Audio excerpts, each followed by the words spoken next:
Marie-Lénie Aubignon, co-directrice du théâtre de l'Astronef avec Clément Goguillot et André Perry. Et nous nous retrouvons ce week-end pour le décollage du théâtre, le décollage de la fusée, vendredi 15, samedi 16 et dimanche 17 octobre.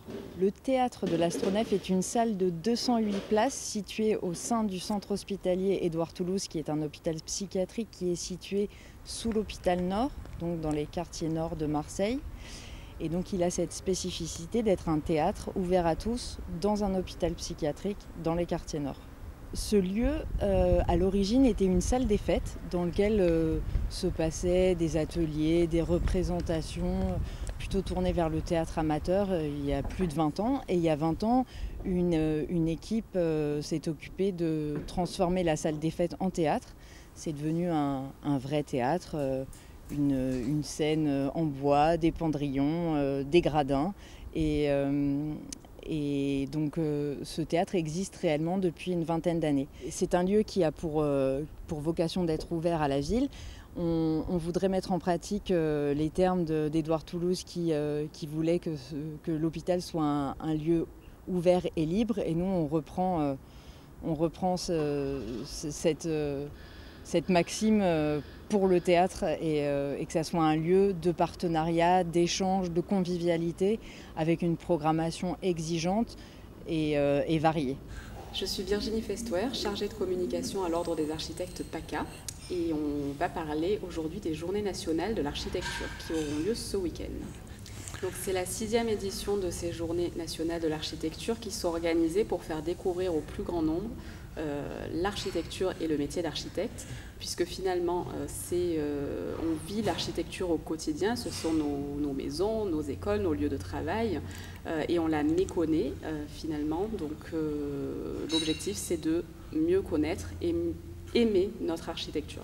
Est-ce que vous avez l'impression, que vous avez le sentiment que les architectes ou le travail des architectes aujourd'hui est encore très méconnu?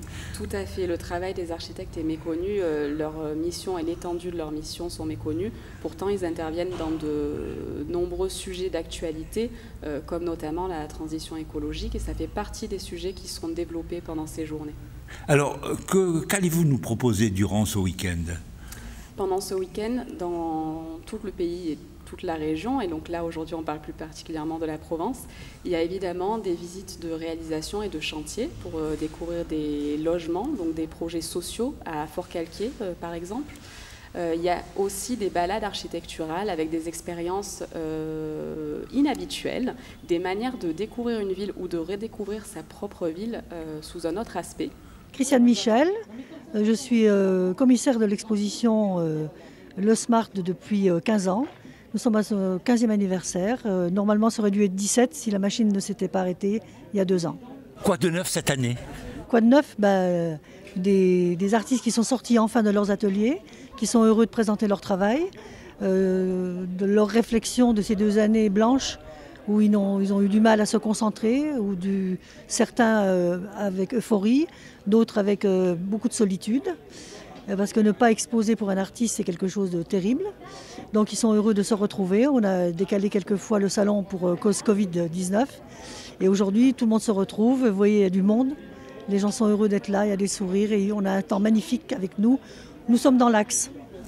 Alors par expérience, quel est le public qui vient assister à cette manifestation? Le public qui vient assister, alors des collectionneurs, des curieux, des amateurs d'art. Depuis maintenant 15 ans que le salon existe, oui, il y a beaucoup de gens qui sont devenus collectionneurs sur Aix-en-Provence et la région, qui sont attachés à ce salon, même s'ils n'achètent rien.